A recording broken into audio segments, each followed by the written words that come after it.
नमस्कार मित्रांनो, ज्ञानमित्रच्या यूट्यूब चॅनलवर तुमच्या सगळ्यांचं पुन्हा एकदा स्वागत करतो. आजच्या लेक्चरमध्ये आपण आपला भारतीय सहकारी बँक व्यवसाय याचा भाग 2 पूर्ण करणार आहोत.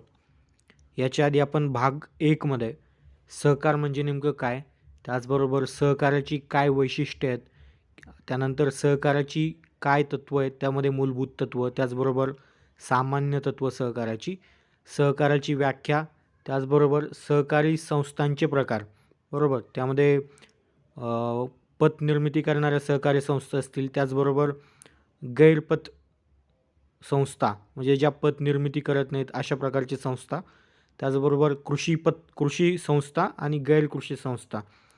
ते जे काय वर्गीकरण होतं सहकारी संस्थांचं ते सविस्तरपणे आपण आधीच्या भागामध्ये बघितलेलं आहे. आता ह्या भागामध्ये आपण भारतीय सहकारी बँक व्यवसाय, त्याची रचना, कुठकुठल्या प्रकारच्या बँका आहेत, त्यांची काय काय कार्य आहेत, बरोबर, त्यांचं जे भांडवल उभारणी आहे ते कशा प्रकारे होतं आणि ते कशा प्रकारे कार्य करतात ते आपण बघणार आहोत. सरळ विषयाला सुरुवात करण्याआधी आपण सहकारी चळवळीचा इतिहास जो काय तो 1-2 मिनिटांमध्ये बघूया. याच्यामध्ये फार डिटेलमध्ये जाण्याची आपल्याला गरज नाही, बरोबर, कारण ते आपल्या सिलेबसमध्ये देखील नाही, त्याच्यावरती मागील परीक्षांमध्ये देखील प्रश्न विचारलेला नाही आणि पुढे देखील त्याच्यावरती प्रश्न विचारण्याची फार कमी शक्यता आहे. त्यामुळे आपण त्यात फार वेळ घालणार नाही आहोत. बट एक इन्फॉर्मेशन म्हणून आपल्याला हे माहीत असायला पाहिजे. आता ज्याप्रमाणे इंग्लंडमध्ये बऱ्याच गोष्टींची सुरुवात झालेली आहे, बरोबर. सगळ्यात पहिलं काय की औद्योगिक क्रांती जी आहे ती इंग्लंडमध्ये झाली. त्यानंतर प्रबोधन देखील इंग्लंडमध्ये झालं.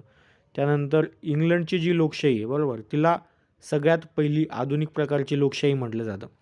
जो मॅग्ना कार्टा साधारणतः 1500-1600च्या शतकामधला तो, आणि तिथून लोकशाहीची सुरुवात. म्हणजे त्यानंतर आपण हे पण बघितलं होतं की मध्यवर्ती बँक कुठे स्वीडनमध्ये, म्हणजे युरोपमध्येच ती देखील पहिली सुरू झाली होती मध्यवर्ती बँक. त्याचप्रमाणे आणखी एक युरोपमधली उगम झालेली आधुनिक पद्धत किंवा संस्था म्हणू आपण, ती म्हणजे सहकारी संस्था. सहकारी संस्थांची सुरुवात देखील इंग्लंडमध्येच झालेली आहे.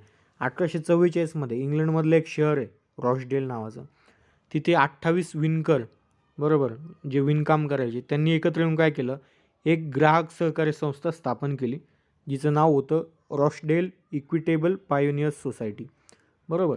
तर ही जी आहे जगातली सगळ्यात पहिली सहकारी संस्था मानली जाते. कुठली? Rochdale equitable pioneers society.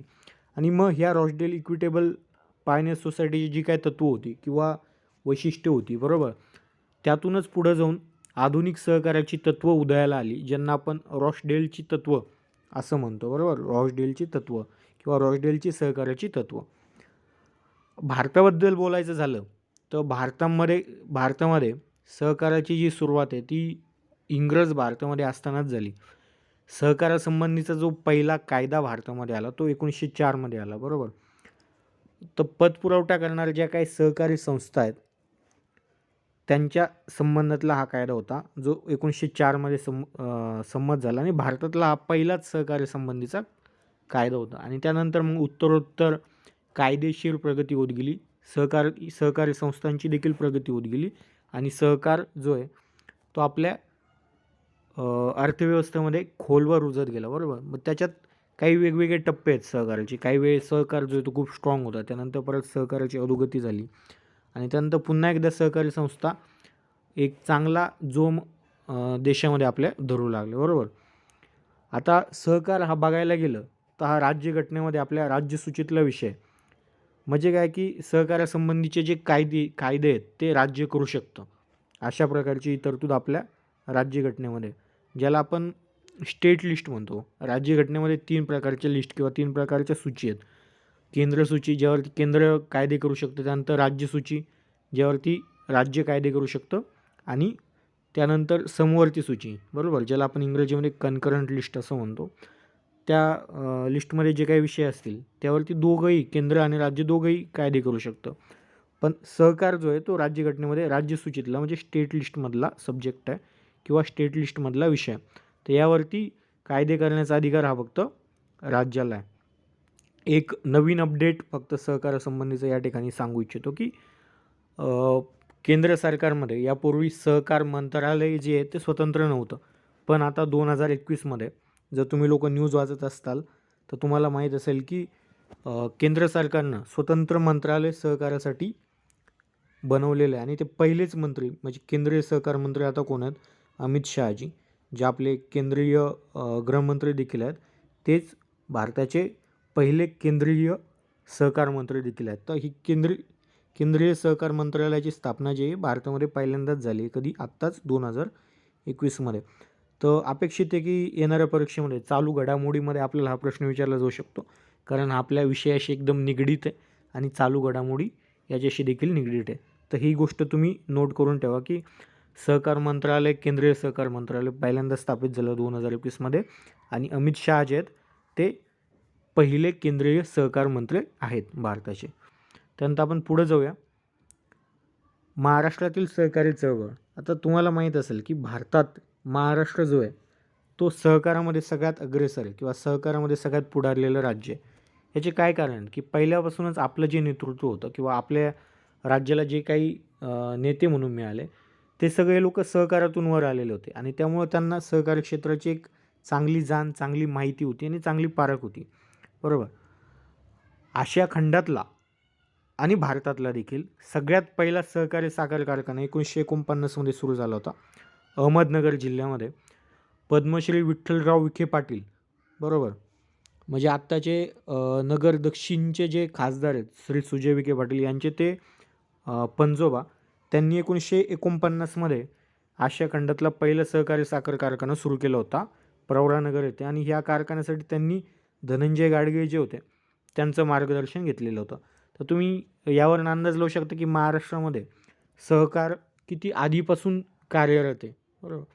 अनेक साखर कारखाने महाराष्ट्रामध्ये आहेत जे की सहकारी तत्त्वावर काम करतात. त्याचबरोबर सहकारी बँका देखील खूप मोठ्या प्रमाणावरती महाराष्ट्रामध्ये कार्य करतात. महाराष्ट्र जो आहे तो 1 मे 1960 रोजी निर्मित झाला. हे तुम्हाला माहीत असेल. 1 मेला आपण महाराष्ट्र दिन म्हणतो कारण 1 मे 1960ला महाराष्ट्र राज्याची निर्मिती झाली होती. बरोबर. आता 1960ला ज्यावेळी राज्याची निर्मिती झाली त्यावेळी काय केलं गेलं, सहकारविषयक एक ॲक्ट बनवून, अधिनियम बनवून सहकार चळवळीला कायदेशीर चौकट देण्याचा प्रयत्न केला गेला. कधी? 1960मध्ये. आणि मग त्यावेळी महाराष्ट्रातला सगळ्यात पहिला सहकारी क्षेत्राबाबतचा कायदा संमत झाला 1960मध्ये, ज्याला आपण आज काय म्हणतो? महाराष्ट्र सहकारी संस्था अधिनियम 1960. बरोबर.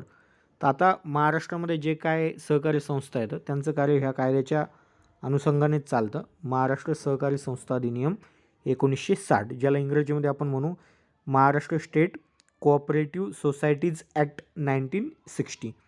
याच्यामध्ये या कायद्यामध्ये वेळोवेळी सुधारणा देखील केल्या गेल्या, कारण ज्या काही त्रुटी आहेत त्या दूर करणं गरजेचं होतं. त्यामुळं या कायद्याच्या ज्या काही तरतुदी होत्या त्यांच्यामध्ये वेळोवेळी वेळेची जी काही डिमांड होती त्यानुसार बदल केले गेले कायमच. बट 1986मध्ये याच्यात फार मोठ्या प्रमाणात बदल केले गेले, कारण जे काय अर्थव्यवस्थेमध्ये जे काय बदल झाले होते त्याच्या अनुषंगाने आणि नवीन संस्थांच्या ज्या गरजा होत्या, लोकांच्या ज्या गरजा होत्या त्याच्या अनुषंगाने बदल करण्यात आले 1986मध्ये आणि मोठ्या प्रमाणात या कायद्यामध्ये चेंजेस झाले. त्यानंतर 1960च्या कायद्यानुसार काही नियम बनवण्यात आले. बरोबर. तर त्यांना काय म्हटलं जातं? महाराष्ट्र सहकारी संस्था नियम 1960. आता नियम आणि अधिनियम यांच्यातला काय फरक आहे? अधिनियम म्हणजे ॲक्ट. बरोबर. अधिनियम म्हणजे ॲक्ट म्हणतो आपण इंग्रजीमध्ये त्याला, आणि नियमांना काय म्हणतो? रूल्स. तर आता या दोन्हीमध्ये काय फरक आहे? तर ॲक्ट जो आहे किंवा कायदा जो आहे तो फार डिटेल्ड स्वरूपाचा नसतो. बरोबर. त्याच्यामध्ये फक्त एक फ्रेमवर्क असतं की म्हणजे काय असायला पाहिजे किंवा कसं असायला पाहिजे, आणि रूल्स याच्यामध्ये डिटेल्स सगळे नियम दिलेले असतात. बट ॲक्ट जो आहे तो एक गाईडलाईन म्हणून किंवा एक मार्गदर्शक म्हणून काम करतो नियम बनवण्यासाठी. बरोबर. तर कुठल्याही कायद्यामध्ये तुम्ही पहा की आधी कायदा बनतो आणि मग त्या कायद्याच्या अनुषंगानं काही नियम बनवले जातात. बरोबर.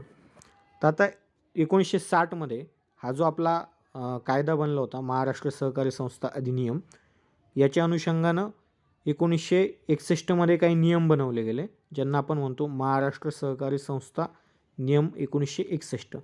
आणि ह्या नियमांच्या नुसारच महाराष्ट्रातल्या सगळ्या सहकारी संस्थांचा कारभार आजचा चालतो.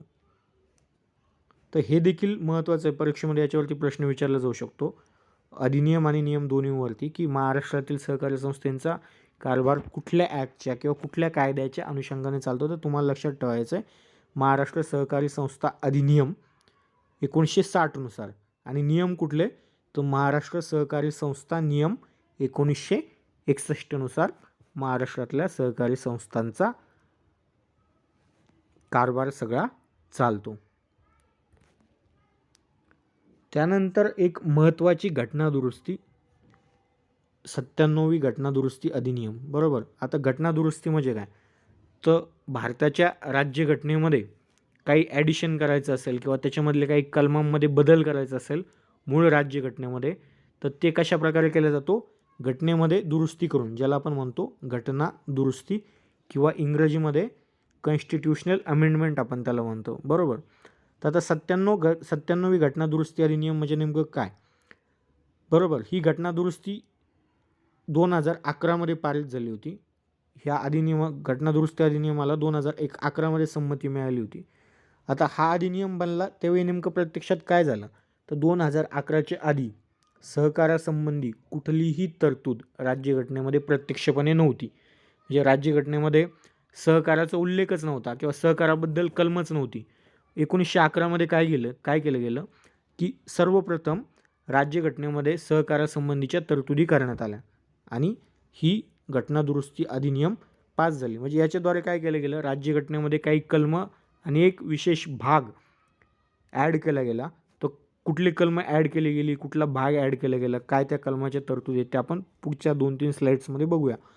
बट हे लक्षात ठेवा की ही जी घटना दुरुस्ती 2011 मध्ये पारित झाली किंवा संमत झाली आणि 15 फेब्रुवारी 2012 पासून जी आहे ही घटना दुरुस्ती अंमलात आली. बरोबर. आता ह्या घटना दुरुस्तीद्वारे काय झालं, सहकारी संस्थांना घटनात्मक दर्जा मिळाला आणि संरक्षण मिळालं. तर हाच सगळ्यात मोठा बेनिफिट आहे की कुठलीही तरतूद राज्यघटनेमध्ये असण्यामागं. ज्यावेळी सहकारी संस्थांचा उल्लेख राज्यघटनेमध्ये होतो त्यावेळी त्यांना आपसुकच काय होतं की राज्यघटनेचं संरक्षण मिळतं. बरोबर. आणि घटनात्मक दर्जा देखील त्यांना मिळाला. आता कुठली कलमं नेमकी 97व्या घटना दुरुस्तीद्वारे ॲड केली गेली राज्यघटनेमध्ये ते आपण बघूया. तर सगळ्यात पहिली आणि खूप महत्त्वाची तरतूद ती म्हणजे अशी की सहकारी संस्था स्थापन करणं हा काय मूलभूत अधिकार ठरवण्यात आला कलम 19द्वारे. याच्या आधी काय, तो सामान्य अधिकार होता, एक नागरी अधिकार होता, पण मूलभूत अधिकार नव्हता. मूलभूत अधिकार ज्याला आपण इंग्रजीमध्ये फंडामेंटल राईट म्हणतो, हा अशा प्रकारचे अधिकार असतात की इमर्जन्सीच्या कंडिशनशिवाय म्हणजे आणीबाणीच्या वेळेशिवाय सरकार जे ते ह्या अधिकारावरती बंधन आणू शकत नाहीत आणि ह्या अधिकारांच्या अंमलबजावणीसाठी तुम्ही थेट सर्वोच्च न्यायालयामध्ये धाव घेऊ शकता. म्हणजे तुम्हाला जर असं वाटतंय की तुमचा हा अधिकार नाकारला जातो सहकारी संस्था स्थापन करण्याचा, तर तुम्ही थेट सर्वोच्च न्यायालयात जाऊ शकता. बरोबर. तर हा अधिकार जो आहे तो कलम 19द्वारे भारतातल्या नागरिकांना किंवा नागरिकांच्या समूहाला देण्यात आला. कुठला, सहकारी संस्था स्थापन करणे. हा काय झाला, आता मूलभूत अधिकार झाला 2011 पासून. त्यानंतर दुसरं जे भारताची जी मार्गदर्शक तत्त्व आहेत, ज्याला आपण directive principles of state policy असं म्हणतो किंवा राज्य कारभाराची मार्गदर्शक तत्त्वे, त्यामध्ये एक कलम ॲड केलं गेलं, कलम 43B. बरोबर. आणि याच्याद्वारे असं इन्श्युअर केलं गेलं की भारत सरकार किंवा राज्य सरकार किंवा ज्या काही सरकारी संस्था असतील त्या काय करतील, सहकारी संस्थांना चालना देतील किंवा सहकारी संस्थांच्या स्थापनेसाठी आणि त्यांचा कारभार सुरळीत होण्यासाठी त्यांना प्रोत्साहन देतील. हे जे कलम आहे 43B हे मार्गदर्शक तत्वांमध्ये ॲड केलं गेलं 97व्या घटना दुरुस्तीनुसार. बरोबर. आणि आणखी एक महत्त्वाची तरतूद जी 97व्या घटना दुरुस्तीमध्ये करण्यात आली ती म्हणजे सहकारी संस्था नावाचं एक नवीन प्रकरण 9B हे राज्यघटनेमध्ये ॲड करण्यात आलं. तर आता ह्या तीनही तरतुदी महत्त्वाच्या आहेत. कलम 19, article 19, article 43B and chapter 9B हे तीनही तरतुदी महत्त्वाच्या आहेत. त्यामुळे ह्या व्यवस्थितपणे मी म्हणेल पाठच करा. त्यानंतर आता ही 97वी घटना दुरुस्ती आल्याच्या नंतर काय झालं की एक सेंट्रल फ्रेमवर्क सहकारी संस्थांबद्दल बनवण्यात आलं. आधी आपण डिस्कस केलं की सहकारी संस्था किंवा सहकार हा राज्यसूचीतला विषय आहे, म्हणजे राज्य त्याच्यावरती कायदे करू शकतं. तर त्यामुळे काय आहे की प्रत्येक राज्यामध्ये सहकार्याविषयीचे जे कायदे आहेत किंवा सहकारी संस्थांच्या स्थापनेसंबंधातल्या ज्या काही तरतुदी आहेत त्या वेगवेगळ्या आहेत, कारण प्रत्येक राज्यानं आपापले वेगवेगळे कायदे यासंबंधी बनवलेले आहेत. बट 97वी घटना दुरुस्ती ज्यावेळी 2012मध्ये लागू झाली, अंमलात आली, त्यावेळी काय झालं की एक केंद्र पातळीवरती किंवा देशभर एक समान कायदा जो आहे, कायदे वेगवेगळे राहिले पण कायद्याचे जे प्रोव्हिजन आहेत ते समान झाले. आणि म्हणून काय झालं की केंद्र सरकारनं सांगितलं की प्रत्येक राज्यानं 97व्या घटना दुरुस्तीला अनुसरून आपापल्या कायद्यामध्ये बदल केले पाहिजेत. आणि कधीपर्यंत केले पाहिजेत तर 14 फेब्रुवारी 2013पर्यंत राज्यांनी आपापल्या कायद्यांमध्ये बदल केले पाहिजेत, असे निर्देश कोणी दिले? केंद्राने दिले. बरोबर.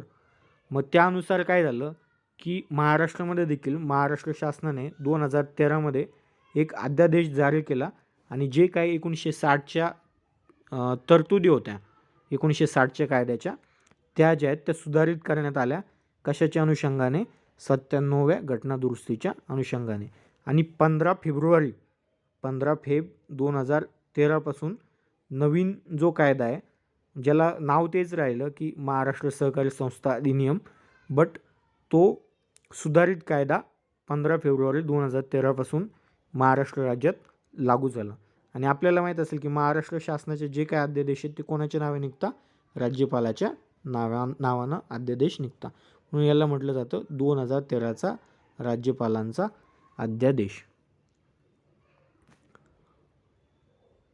त्यानंतर आता महाराष्ट्रात म्हणजे मी मागाशी सांगितलं की महाराष्ट्र हे राज्य जे आहे ते सहकारामध्ये खूप अग्रेसर आहे किंवा खूप पुढारलेलं आहे आणि मोठ्या प्रमाणात सहकारी संस्था महाराष्ट्रामध्ये आहेत. तर 31 मार्च 2020 रोजीचा हा आपल्याकडचा आकडा आहे. महाराष्ट्रात जवळपास 2,12,951 सहकारी संस्था आहेत 31 मार्च 2020च्या आकड्यानुसार. आणि या सहकारी संस्थांचे सभासद आहेत ते जवळपास 5.5 कोटी, म्हणजे 5,56,00,000 सभासद आहेत सहकारी संस्थांचे महाराष्ट्रामध्ये. आणि सहकारी संस्थांकडं जे काही खेळतं भांडवल आपण म्हणू ते 3,97,466 कोटी रुपये. म्हणजे ह्या आकड्यांवरून तुम्हाला एक अंदाज येईल की महाराष्ट्रामध्ये सहकार क्षेत्र किती मोठ्या प्रमाणावरती कार्य करतं आहे किंवा किती मोठं सहकार क्षेत्राचं महाराष्ट्रामध्ये योगदान आहे. आता भारतामध्ये अनेक सहकारी संस्था आहेत. आपण या आधीच्या भागामध्ये देखील सहकारी संस्थांचे विविध प्रकार बघितले, ज्यामध्ये कृषी आणि पतसंस्था, गैरकृषी गैरपतसंस्था, बरोबर. त्यानंतर नागरी सहकारी बँका वगैरे हे बघितलेलं आपण, किंवा इतरही अनेक सहकारी संस्था जसं की सहकारी कारखाने आहेत, त्यानंतर ग्राहक भंडारं येतं, त्यानंतर खरेदी विक्री संघ येतं. बट आता ह्या प्रकरणामध्ये आपण जो काही विशेष भर देणार आहोत तो आपल्या सिलेबसच्या अनुसरून तो आहे सहकारी बँकांवरती. तर भारतामध्ये सहकारी बँकांची रचना आणि भारतामधल्या सहकारी बँकांचे कार्य हे आपण सविस्तरपणे आता बघणार आहोत. भारतीय सहकारी बँकांचं आपण 2 प्रमुख गटांमध्ये विभाजन किंवा वर्गीकरण करू शकतो. एक म्हणजे ग्रामीण सहकारी बँका, ज्या ग्रामीण भागावरती आणि विशेष करून कृषी क्षेत्रामध्ये कार्य करतात, कारण ग्रामीण भागातली बहुतांश कार्य ही शेतीशी किंवा कृषीशी निगडीत आहेत. त्यामुळे शेतीशी संबंधित ज्या काही वित्त पुरवठा करणाऱ्या संस्था आहेत त्यांना आपण ग्रामीण सहकारी बँका म्हणू. आणि त्यानंतर शहरी भागामध्ये काम करणाऱ्या संस्था त्यांना आपण शहरी सहकारी बँका किंवा अर्बन कोऑपरेटिव्ह बँक्स असं म्हणू. तर हे प्रमुख 2 भागामध्ये आपल्याला वर्गीकरण करता येतं, ग्रामीण सहकारी बँका आणि शहरी सहकारी बँका. आता विशेष करून ग्रामीण सहकारी बँकांबद्दल बोलायचं झालं तर यांचं देखील 2 प्रमुख गटांमध्ये आपण वर्गीकरण करू शकतो. ते म्हणजे अल्पकालीन कर्ज देणाऱ्या सहकारी संस्था किंवा सहकारी बँका, आणि दुसरं म्हणजे दीर्घकालीन कर्ज देणाऱ्या सहकारी बँका. आजच्या भागामध्ये आपण अल्पकालीन कर्ज देणाऱ्या ज्या काही सहकारी संस्था आहेत त्यांची रचना आणि कार्य सविस्तरपणे समजावून घेणार आहोत. आणि पुढच्या भागामध्ये आपण दीर्घकालीन कर्ज देणाऱ्या संस्था ज्याच्यामध्ये भूविकास बँकांचा समावेश होतो त्याचा अभ्यास स्वतंत्रपणे करणार आहोत. आता अल्पकालीन कर्ज देणाऱ्या ज्या काय बँका आहेत त्या 3 स्तरावरती काम करतात महाराष्ट्रामध्ये आणि एकूणच देशामध्ये. त्यातला सगळ्यात पहिला स्तर जो आहे त्याला आपण म्हणतो प्राथमिक कृषी सहकारी संस्था, प्रायमरी कोऑपरेटिव्ह बँक्स ज्याला आपण इंग्रजीमध्ये म्हणू. त्यानंतरचा दुसरा स्तर आहे तो आहे जिल्हा मध्यवर्ती सहकारी बँका आणि तिसरा स्तर आहे राज्य सहकारी बँक जिला आपण शिखर बँक म्हणू. ही जी झाली ती 3 स्तरीय रचना आहे. याच्यामध्ये सगळ्यात खालच्या स्तरावरती आहे प्राथमिक कृषी सहकारी संस्था, त्यानंतरच्या दुसऱ्या स्तरावरती जिल्हा मध्यवर्ती सहकारी बँका आणि त्यानंतर तिसऱ्या स्तरावरती राज्य सहकारी बँका. आता हा असा उलटा पिरामिड आहे बरोबर. सहकारी बँकांची त्रिस्तरीय रचना. ह्या तीनही बँका ज्या कर्ज देतात त्या अल्पमुदतीचं हे कर्ज असतं जे हंगामासाठी किंवा 1 ते 1.5 वर्षांसाठी साधारणतः दिलं जातं. मॅक्झिमम 2 हंगामासाठी आपण म्हणू शकतो. तर ह्या बँकांची ही रचना आपण व्यवस्थितपणे समजावून घेणार आहोत. त्या कशा प्रकारे कार्य करतात, त्यांची काय काय कार्य येतं आणि ह्या एकमेकांशी या त्रिस्तरीय रचनेमध्ये कशा प्रकारे कनेक्टेड आहेत ते आपण अभ्यासणार आहोत. तर त्यातली सगळ्यात पहिली जी रचना किंवा जो स्तर आपण अभ्यासणार आहोत तो आहे प्राथमिक कृषी सहकारी पतसंस्था, ज्यांना आपण इंग्रजीमध्ये प्रायमरी ॲग्रिकल्चरल क्रेडिट कोऑपरेटिव्ह म्हणतो. हा जो आहे त्रिस्तरीय रचनेमधला सगळ्यात खालचा स्तर आहे आणि ह्या ग्रामीण भागामध्ये कार्य करतात. ह्या बँकांची किंवा ह्या पतसंस्थांची स्थापना कशी होते तर कुठल्याही खेड्यामध्ये किंवा ग्रामीण भागात ज्यावेळी 10 किंवा त्यापेक्षा अधिक व्यक्ती एकत्र येतात आणि एकत्र येऊन जे काही सरकारी नियम आहेत त्या नियमांच्या अनुसार या सहकारी संस्थांची स्थापना ते करतात. आणि ग्रामीण भागात असल्यामुळं हे अपेक्षित आहे की जे काही सदस्य असतील त्यांच्याकडे भागभांडवल फार कमी प्रमाणात उपलब्ध असणार आहे. त्यामुळे यांचं जे सदस्यत्व शुल्क असतं किंवा ज्याला आपण फीज म्हणू सदस्यत्वासाठीची ती फार कमी असते. नाममात्र फीज किंवा नाममात्र शुल्क जे ते आकारलं जातं सदस्यत्वासाठी.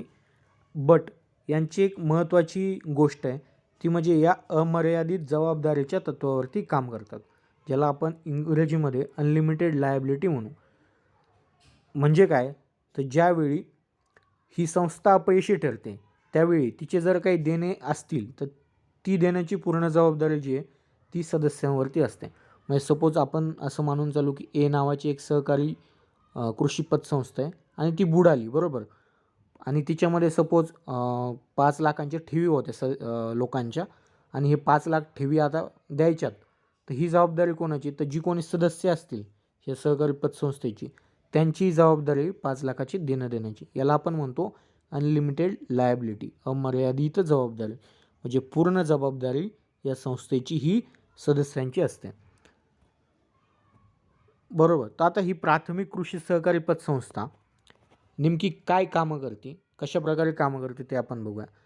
सगळ्यात पहिलं काम की ग्रामीण जनतेच्या थेट संपर्कात असल्यामुळं ही बँक ग्रामीण जनतेच्या ठेवी स्वीकारते. म्हणजे ज्या काही शेतकऱ्यांच्या किंवा मजुरांच्या ठेवी आहेत ती ही बँक स्वीकारते आणि त्यांना कर्ज देखील देते बरोबर. तर आता प्रामुख्यानं शेतीसाठी अल्पमुदतीचं कर्ज दिलं जातं. म्हणजे एखादा हंगाम सुरू होतो आहे आणि शेतकऱ्यांना आता बी भरणं करायचं आहे बरोबर, किंवा खतं विकत घ्यायची किंवा आता हंगामासाठी बैल विकत घ्यायची. तर त्यांना काय अल्पमुदतीचं कर्ज यासाठी लागणार आहे, बी बियाणांसाठी, शेतीच्या साधनांसाठी, अवजारांसाठी, खतांसाठी. तर हे अल्पमुदतीचं कर्ज जे हे प्राथमिक कृषी सहकारी पतसंस्थांद्वारे दिलं जातं. त्याचबरोबर ग्रामीण भागात प्रामुख्यानं सावकारी पद्धती फार मोठ्या प्रमाणात प्रचलित आहे आणि या सावकारांकडून काय होतं शेतकऱ्यांचं किंवा ग्रामीण भागातले जे कोणी मजदूर आहेत बरोबर त्यांचं फार मोठ्या प्रमाणात शोषण होतं. हे शोषण होऊ नये म्हणून आणि या शेतकऱ्यांना ग्रामीण भागातल्या लोकांना सावकाराच्या तावडीतून सोडवण्यासाठी त्यांना खावटी कर्ज देखील दिले जातात. म्हणजे सपोज एखाद्या शेतकऱ्याला काहीतरी काम आहे किंवा एखाद्या घरात लग्न आहे तर अशा परिस्थितीमध्ये देखील त्यांना प्राथमिक कृषी सहकारी संस्थांद्वारे कर्ज दिलं जातं. आणि प्राथमिक कृषी सहकारी बँक ही ग्रामीण भागातील जी जनता आहे आणि जिल्हा मध्यवर्ती बँक आहे यांच्यातली मेडिएटर किंवा दुवा म्हणून काम करते. ग्रामीण भागातली लोक आणि जिल्हा मध्यवर्ती बँक यांच्यामधली दुवा म्हणून काम करते. तर आता हा प्रश्न जो आहे तो 2018मध्ये विचारला गेला होता की खालीलपैकी कुठलं प्राथमिक कृषी सहकारी संस्थेचं कार्य आहे. तर त्याचं हे उत्तर होतं, एक्झॅक्टली हाच ऑप्शन होता. बरोबर. तर ह्या आपल्या दृष्टीनं महत्त्वाच्या आहेत प्राथमिक कृषी सहकारी पतसंस्था. त्यानंतर आपण बघूया की प्राथमिक कृषी सहकारी पतसंस्था यांच्याकडे नेमकी भांडवल कुठून येतं. आता एक आपण बघितलं ग्रामीण भागातल्या लोकांना कर्ज देतात. तर एक कर्ज देण्यासाठी त्यांच्याकडे भांडवल तर असलं पाहिजे. पण मग हे भांडवल येतं कुठून? तर ज्यावेळी सहकारी संस्था स्थापन होते त्यावेळी आपण बघितलं ती सदस्यांकडून फी घेते. बरोबर. ती ही फीमधून जमा होणारी रक्कम, त्यानंतर जे काही शेअर्स असतात सहकारी संस्थेचे ते भाग भांडवल आणि जो काय रिझर्व्ड फंड असतो राखीव निधी, हे याचं प्रमुख स्रोत आहे भांडवल उभारणीचं. त्याचबरोबर जे काही सदस्य असतात ते या सहकारी पतसंस्थेमध्ये आपल्या ठेवी ठेवतात किंवा पैसे डिपॉझिट करतात ते, किंवा जे लोक सदस्य नसतात ते देखील ठेवी ठेवतात. तर या ठेवीतून मिळालेलं उत्पन्न हे देखील भांडवल उभारणीचा प्रमुख स्रोत आहे. आणि त्यानंतर ह्या बँकांना काय होतं, जिल्हा मध्यवर्ती सहकारी बँकेकडून कर्ज मिळतात कर्ज वाटपासाठी. तर ही कर्ज हे काय, प्राथमिक कृषी सहकारी संस्थेचं भांडवल आहे. त्यानंतर आपण बघूया त्रिस्तरीय रचनेमधली दुसरी रचना किंवा दुसऱ्या टप्प्यावरती दुसऱ्या पातळीवरती काम करणारी प्रमुख बँक, जिला आपण जिल्हा मध्यवर्ती सहकारी बँक किंवा इंग्रजीमध्ये डिस्ट्रिक्ट सेंट्रल कोऑपरेटिव्ह बँक असं म्हणू. आता आपण जी एक्झाम देतो आहे PDCC ती पण काय, Pune district central cooperative bank. बरोबर. म्हणजे आपण जे बँकेची परीक्षा देतो आहे ती देखील एक काय, जिल्हा मध्यवर्ती सहकारी बँक आहे. तर आता ही जी आहे ही मधल्या टप्प्यावर कार्य करते, म्हणजे काय, जिल्हा स्तरावरती कार्य करते. बरोबर. त्रिस्तरीय रचनेचे आपण बघितलं प्राथमिक सहकारी पतसंस्था ज्या आहेत त्या पहिल्या स्तरावरती म्हणजे ग्रामीण भागात, ही जी आहे ती मधल्या टप्प्यावर किंवा मधल्या स्तरावर म्हणजे जिल्हा लेवलला काम करते. बरोबर. ही जी आहे ती सर्व प्राथमिक सहकारी संस्थांचा संघ किंवा फेडरेशन म्हणून ओळखले जाते. खालच्या लेवलला ज्या काय सगळ्या प्राथमिक सहकारी संस्था आहे यांचा संघ किंवा यांचं फेडरेशन म्हणून जिल्हा मध्यवर्ती बँक काम करते. आणि जिल्ह्यातील सगळ्या संस्थांच्या सहकारी चळवळीचं नेतृत्व, जिल्ह्यातील सहकारी चळवळीचं नेतृत्व जिल्हा सहकारी बँक करते. जिल्हा सहकारी बँकाचे प्रामुख्यानं 2 प्रकार आहेत आणि वेगवेगळ्या राज्यांमध्ये वेगवेगळे प्रकार आपण बघायला मिळतात आपल्याला. त्यातला सगळ्यात पहिला प्रकार जो आहे तो फार कमी राज्यांमध्ये आपल्याला मोजून 4-5 राज्यांमध्ये बघायला मिळतो. त्याला इंग्रजीमध्ये आपण म्हणतो कोऑपरेटिव्ह बँकिंग युनियन किंवा शुद्ध सहकारी संघ. आता शुद्ध सहकारी संघ म्हणजे काय, तर ह्या बँकांमध्ये सदस्यत्व जे आहे ते फक्त प्राथमिक सहकारी संस्थांना असतं. बरोबर. व्यक्ती ह्या बँकांचे सदस्यत्व मिळवू शकत नाहीत. फक्त प्राथमिक सहकारी संस्थांना ह्या बँकामध्ये सदस्यत्व मिळतं, म्हणून याला शुद्ध सहकारी संघ असं म्हणतात. बरोबर. तर आता प्रामुख्यानं एक 4 ते 5 राज्यांमध्ये अशा प्रकारच्या बँका आपल्याला बघायला मिळतात. त्यामध्ये हरियाणा, पंजाब, राजस्थान, ओरिसा आणि केरळ ही 5 राज्य आहेत. तर ह्या राज्यांमध्ये अशा प्रकारची जिल्हा मध्यवर्ती बँकेची रचना आपल्याला बघायला मिळते, ज्यामध्ये फक्त सहकारी संस्थांना सभासदत्व किंवा सदस्यत्व मिळतं आणि व्यक्तींना सदस्यत्व मिळत नाही. त्यानंतर दुसरा प्रकार जो आहे तो प्रामुख्याने आपल्याला अधिक राज्यांमध्ये बघायला मिळतो, 5 राज्य सोडून. तो म्हणजे मिक्स्ड सेंट्रल कोऑपरेटिव्ह बँक, ज्याला आपण मिश्र मध्य सहकारी बँक्स व्यवस्था असं म्हणतो. याच्यामध्ये काय, सहकारी संस्थांना सदस्यत्व मिळतं, त्याचबरोबर व्यक्तींना देखील मध्यवर्ती सहकारी बँकेचं सदस्यत्व मिळतं. आणि सर्व राज्यांमध्ये जे आधीची आपण 5 राज्य डिस्कस केली, हरियाणा, पंजाब, ओरिसा, केरळ आणि राजस्थान, ही 5 राज्य वगळून सगळ्या राज्यांमध्ये आपल्याला अशा प्रकारच्या जिल्हा मध्यवर्ती सहकारी बँका बघायला मिळतात. आपल्या महाराष्ट्रामधली जी सहकारी बँक जिल्हा मध्यवर्ती सहकारी बँकांची रचना आहे ती देखील अशाच प्रकारची मिश्र मध्य सहकारी बँक्स, म्हणजे याच्यामध्ये प्राथमिक सहकारी संस्थांना त्याचबरोबर व्यक्तींना देखील सदस्यत्व मिळतं. आता जिल्हा मध्यवर्ती सहकारी बँकांची कार्य कुठली आहेत याच्यावरती देखील 2018मध्ये प्रश्न विचारला गेला होता. त्यामुळे हे देखील आपल्याला व्यवस्थितपणे पाठच करायचं मी तर म्हणेन. त्यातलं सगळ्यात पहिलं कार्य आहे की जिल्हा मध्यवर्ती सहकारी बँक ही खालच्या स्तरावर काम करणाऱ्या ज्या जिल्ह्यातल्या प्राथमिक सहकारी संस्था किंवा बँका आहेत त्यांना कर्ज पुरवठा करते. आता प्राथमिक सहकारी संस्थांना कर्ज पुरवठा करत असताना ते व्यक्तींना देखील कर्ज पुरवठा करते, बट हे प्रमाण जे आहे ते कमी, व्यक्तींना फार कमी प्रमाणात कर्ज पुरवठा करते आणि त्यासाठी वेगवेगळे निकष आहेत कायद्यानुसार, बरोबर. तर सगळ्यात पहिलं आणि महत्त्वाचं कार्य म्हणजे प्राथमिक सहकारी संस्थांना आणि व्यक्तींना कर्ज पुरवठा. हा प्रश्न 2018 विचारलेला होता, हे व्यवस्थित लक्षात ठेवा.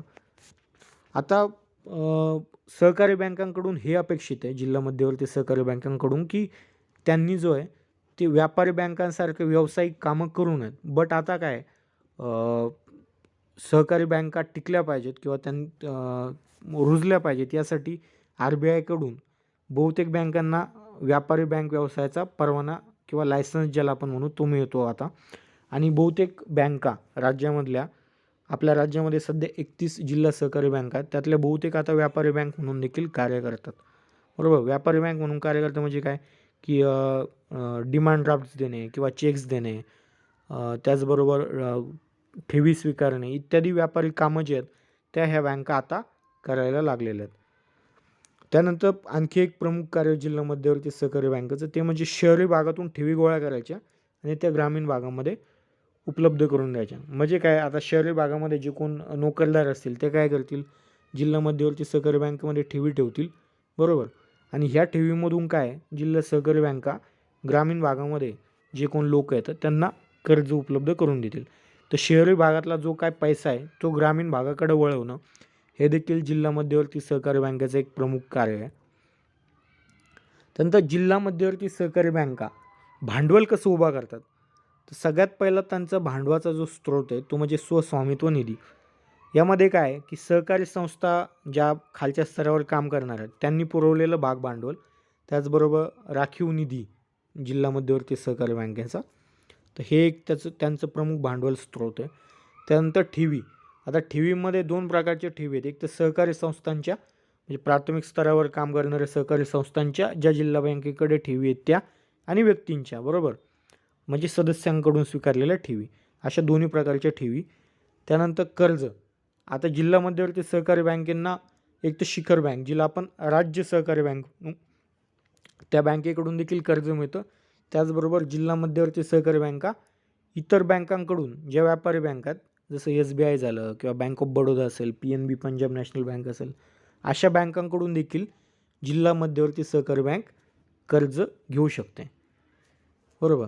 त्याचबरोबर प्राथमिक सहकारी बँका ज्या आहेत त्यांच्याकडे जो अतिरिक्त निधी जमा होतो तो निधी त्या बँका जिल्हा मध्यवर्ती सहकारी बँकेमध्ये ठेवतात. तर हे जे 4 प्रमुख स्रोत आहेत यामधून जिल्हा मध्यवर्ती सहकारी बँक काय करते, भांडवल उभी करते. त्यानंतर प्रमुख जिला आपण शिखर बँक असं म्हणतो, राज्य सहकारी बँक, इंग्रजीमध्ये स्टेट कोऑपरेटिव्ह बँक्स ज्यांना आपण म्हणू, बरोबर. तर ही काय त्रिस्तरीय रचनेमध्ये सगळ्यात वरच्या लेवलला, सगळ्यात वरच्या पातळीवरती काम करणारी बँक आहे, बरोबर. त्रिस्तरीय रचनेच्या सर्वोच्च स्तरावर काम करणारी बँक. हिच्या खाली जिल्हा मध्यवर्ती सहकारी बँका आणि त्याखाली मग प्राथमिक सहकारी बँका, अशा प्रकारची ही त्रिस्तरीय रचना. आणि याच्यातली सगळ्यात सर्वोच्च स्तरावरती राज्य सहकारी बँक जिला आपण शिखर बँक देखील म्हणतो. या बँकेला शिखर बँक म्हणून देखील ओळखलं जातं. तर आता हिचं काम काय, तर एका बाजूला जिल्हा मध्यवर्ती बँक, ही जिल्हा मध्यवर्ती बँक, आणि वरती RBI आणि नाबार्ड, बरोबर, RBI आणि नाबार्ड. तर यांच्यामध्ये दुवा म्हणून ही बँक शिखर बँक काम करते, बरोबर. जिल्हा मध्यवर्ती सहकारी बँक आणि वरती RBI आणि नाबार्ड यांच्या दोन्हींच्या मधली कोणही दुवा म्हणून काम करणारी राज्य सहकारी बँक. आता नाबार्ड, RBI आणि RBIचे कार्य आपण स्वतंत्रपणे आधी बघितलेले आहेत. RBI भाग 1 भाग 2 मध्ये. येणाऱ्या भागामध्ये आपण नाबार्डविषयी सविस्तर माहिती, तिचं नाबार्डचं कार्य बघणार आहोत, बरोबर. तर आता ह्या वेळेला तुम्ही हे लक्षात ठेवा की आपली राज्य सहकारी बँक ही काय करते, जिल्हा मध्यवर्ती सहकारी बँका आणि RBI आणि नाबार्ड यांच्यामधला दुवा म्हणून काम करते. आता राज्य सहकारी बँकाचं सदस्यत्व नेमकी कोणाला मिळतं, तर जिल्हा मध्यवर्ती सहकारी बँकांचे जे प्रतिनिधी आहेत निवडून आलेले, ते प्रतिनिधी आणि वैयक्तिक भागधारक हे मिळून काय आहेत, राज्य सहकारी बँकेचे सदस्य असतात. बट आता ही रचना जी आहे ती राज्यानुसार वेगळी असते. आपल्या महाराष्ट्रामध्ये जिल्हा मध्यवर्ती सहकारी बँकांचे प्रतिनिधी आणि वैयक्तिक भागधारक अशा दोन्ही प्रकारचे सदस्यत्व अवेलेबल आहेत महाराष्ट्र राज्य सहकारी बँकेमध्ये. आता महाराष्ट्र राज्य सहकारी बँकेवरती नाबार्डचं नियंत्रण असतं. आपण आधी बघितलं की ती नाबार्ड, RBI आणि जिल्हा मध्यवर्ती सहकारी बँकेचं दुवा म्हणून काम करते. बट हिच्यावरती नाबार्डचं नियंत्रण असतं. नाबार्ड म्हणजे national bank for agriculture and rural development, बरोबर. नाबार्ड आपण स्वतंत्रपणे पुढे बघूया. बट नाबार्डचं राज्य सहकारी बँकेवरती पूर्णपणे नियंत्रण असतं आणि नाबार्ड जी आहे ती राज्य सहकारी बँकांना काही सुविधा उपलब्ध करून देते. जसं RBI व्यापारी बँकांना किंवा राष्ट्रीयकृत बँकांना काही सुविधा उपलब्ध करून देतं, त्याचप्रमाणे नाबार्ड जी आहे ती राज्य सहकारी बँकांना काही सुविधा उपलब्ध करून देतं. त्यातली सगळ्यात पहिली सुविधा महत्त्वाची ती म्हणजे रिफायनान्स किंवा पुनर्वित्त. म्हणजे नाबार्ड जी आहे ती राज्य सहकारी बँकांना कर्ज देतं किंवा त्यांना फायनान्स पुरवतं असं आपण म्हणू शकू. त्यानंतर पुनर्वटवणुकीच्या सोयी म्हणजे राज्यांमधल्या सहकारी बँकांची जी काय देय असतील किंवा त्यांची जी सेटलमेंट असतील, बरोबर, किंवा जिल्हा बँकांची जी काय सेटलमेंट असतील ती सोय कोण पुरवतं? नाबार्ड पुरवतं, बरोबर. किंवा ज्या काही ठेवी किंवा हुंडी असतील यांची देखील पुनर्वटवणूक असेल त्याची सुविधा देखील नाबार्ड पुरवतं राज्य सहकारी बँकांना. त्याचबरोबर सहकारी चळवळी संबंधात मार्गदर्शन नाबार्ड करतं. त्याचबरोबर मार्गदर्शक तत्त्व ठरवून देतं राज्य सहकारी बँकांना काम करण्यासाठी. तर ही झाली नाबार्डची कार्य. ही सविस्तरपणे आपण आपल्या येणाऱ्या व्हिडिओ सिरीजमध्ये पाहणार आहोत. आता ही राज्य सहकारी बँकांची प्रमुख कार्य आपण म्हणू, बरोबर, अर्थविषयक. ती म्हणजे जिल्हा बँकांना आणि त्यांच्यामार्फत प्राथमिक सहकारी बँकांना वित्तपुरवठा करणे, बरोबर. म्हणजे काय, जिल्हा बँकांना आणि त्यांच्याद्वारे प्राथमिक सहकारी बँकांना कर्ज पुरवायचे. आता या ठिकाणी एक ट्रिकी गोष्ट आहे की प्राथमिक सहकारी बँकांना डिरेक्टली राज्य सहकारी बँकांकडून कर्ज मिळू शकत नाही, बरोबर.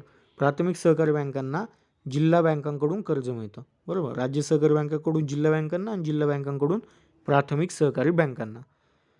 त्याचबरोबर राज्य सहकारी बँक आहे खालच्या 2 स्तरावरच्या जिल्हा बँका आणि प्राथमिक सहकारी बँका यांच्या कार्याचं नियंत्रण करतं आणि पर्यवेक्षण करतं.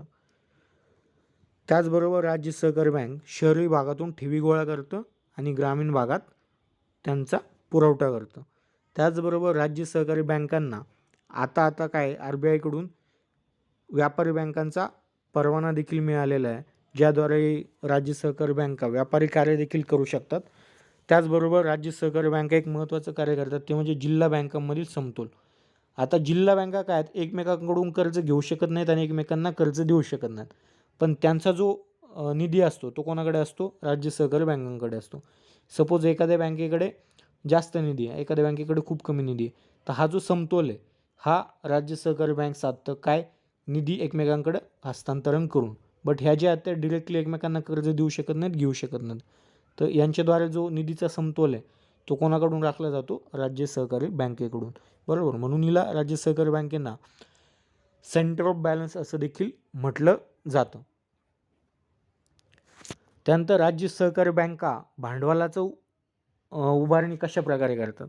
तर त्यांचा देखील एक स्वस्वामित्व निधी असतो ज्याच्यामध्ये त्यांचं भाग भांडवल, ज्याला आपण शेअर कॅपिटल म्हणू, त्यानंतर रिझर्व्ह फंड, राखीव निधी, आणि हा भाग भांडवल जो आहे याचा पुरवठा कोणाकडनं होतो? तर जिल्हा बँका, त्यानंतर बाकीची इतर ज्या काय सहकारी संस्था सदस्य असतील, जसं सहकारी साखर कारखाने असतील किंवा खरेदी विक्री संघ असतील, ते देखील राज्य सहकारी बँकेचे सदस्य असतात. त्यांच्याकडून मिळणारं भाग भांडवल, त्यानंतर वैयक्तिक सदस्य आणि राज्य सरकार यांच्याकडून प्राप्त होणारं भाग भांडवल हे राज्य सहकारी बँकांचा प्रमुख स्रोत आहे भांडवलाचा. त्यानंतर जिल्हा बँकांच्या राज्य सहकारी बँकामध्ये असणाऱ्या ठेवी, त्याचबरोबर इतर सहकारी संस्थांचे, व्यक्तींच्या आणि स्थानिक संस्थांच्या ज्या काही ठेवी किंवा डिपॉझिट्स असतात ते देखील राज्य सहकारी बँकांचं प्रमुख भांडवल स्रोत आहे. त्याचबरोबर राज्य सहकारी बँकांना नाबार्डकडून कर्ज मिळतात. त्याचबरोबर SBI कडून देखील त्यांना कर्ज मिळतात. त्या इतर व्यापारी बँका ज्या आहेत जसं की PNB असेल किंवा इतर व्यापारी बँका असतील प्रायव्हेट किंवा नॅशनलाइज देखील, त्यांच्याकडून देखील कर्ज मिळू शकतात. त्याचबरोबर राज्य सरकारकडून देखील मोठ्या प्रमाणावरती कर्ज पुरवठा राज्य सहकारी बँकेला केला जातो. का? कारण राज्य सहकारी बँक ही कृषी क्षेत्रामध्ये किंवा प्राथमिक क्षेत्रामध्ये काम करणारी संस्था आहे. त्यामुळे शेतकऱ्यांना किंवा खालच्या स्तरावरचे जे लोक आहेत त्यांना या बँकांकडून कर्ज पुरवठा, वित्त पुरवठा केला जातो आणि त्यांच्या गरजा भागवल्या जातात. म्हणून राज्य सरकारकडून देखील यांना विविध अनुदानं किंवा कमी व्याजदरानं कर्ज उपलब्ध करून दिली जातात. आता महाराष्ट्र राज्य सहकारी बँक बरोबर ही महाराष्ट्रामध्ये सहकार क्षेत्रामध्ये शिखर बँक म्हणून कार्य करते. सर्वोच्च स्तरावरती महाराष्ट्रामध्ये ही बँक आहे, महाराष्ट्र राज्य सहकारी बँक. हिची स्थापना स्वातंत्र्याच्या आधीच झाली होती 11 ऑक्टोबर 1911 आणि हिची 4 प्रादेशिक कार्यालय आहेत. औरंगाबाद, नाशिक, पुणे आणि नागपूर ही महाराष्ट्र राज्य सहकारी बँकेची 4 प्रादेशिक कार्यालय आहेत. बरोबर. तर आता मी असं अपेक्षित आहे की तुम्हाला ही त्रिस्तरीय रचना सहकारी बँकांची महाराष्ट्रामध्ये समजलेली असेल. बरोबर. तर सध्याच्या घडीला महाराष्ट्रामध्ये 36 जिल्हे आहेत. बरोबर. यापैकी 34 जिल्हा परिषद आहेत. बट जिल्हा बँका किती आहेत? 31. हा महत्त्वाचा प्रश्न आहे की महाराष्ट्रामध्ये सध्या किती जिल्हा बँका कार्यालयात आहेत? 31. भारतात जवळपास 370 आहेत. आता हा जो आकडा आहे हा माझ्याकडचा 2017चा आहे. याच्यामध्ये थोडाफार बदल असू शकतो. तर एकदा तुम्ही इंटरनेटवरनं चेक करा. बट मला नाही वाटत फरक आहे. बट हा जो महाराष्ट्रातला आकडा आहे हा अपडेटेड आहे. महाराष्ट्रामध्ये सध्या 31 जिल्हा बँका आहेत आणि जिल्हा भूविकास बँका किती आहेत? 29. आता भूविकास बँका काय ते आपण येणाऱ्या भागामध्ये बघूया सविस्तरपणे. तर आत्ता आपण ग्रामीण सहकारी बँकांची रचना बघितली. अल्पकालीन कर्ज देणाऱ्या ज्या संस्था होत्या त्या. बरोबर. आता पुढील भागामध्ये येणाऱ्या भागामध्ये काय आपण दीर्घकालीन कर्ज देणाऱ्या संस्था यांच्याविषयी अभ्यास करणार आहोत, ज्याच्यामध्ये प्रामुख्यानं भूविकास बँका येतात. बरोबर. ते आपण स्वतंत्रपणे अभ्यासणार आहोत. मित्रांनो, मी आशा करतो की तुम्हाला व्यवस्थितपणे समजलं असेल. समजलं नसेल तर कृपया 2 वेळा 3 वेळा हा व्हिडिओ बघा. वेळ वाया जात असेल तर स्पीड वाढवा व्हिडिओचा, पण 2 ते 3 वेळा हा व्हिडिओ बघा. त्याचबरोबर 2 ते 3 दिवसांमध्ये मी हे जे डिटेल प्रेझेंटेशन याची PDF आपल्या टेलिग्राम चॅनलवरती नक्की शेअर करेल. तर टेलिग्राम चॅनल देखील कृपया तुम्ही जॉईन करून घ्या.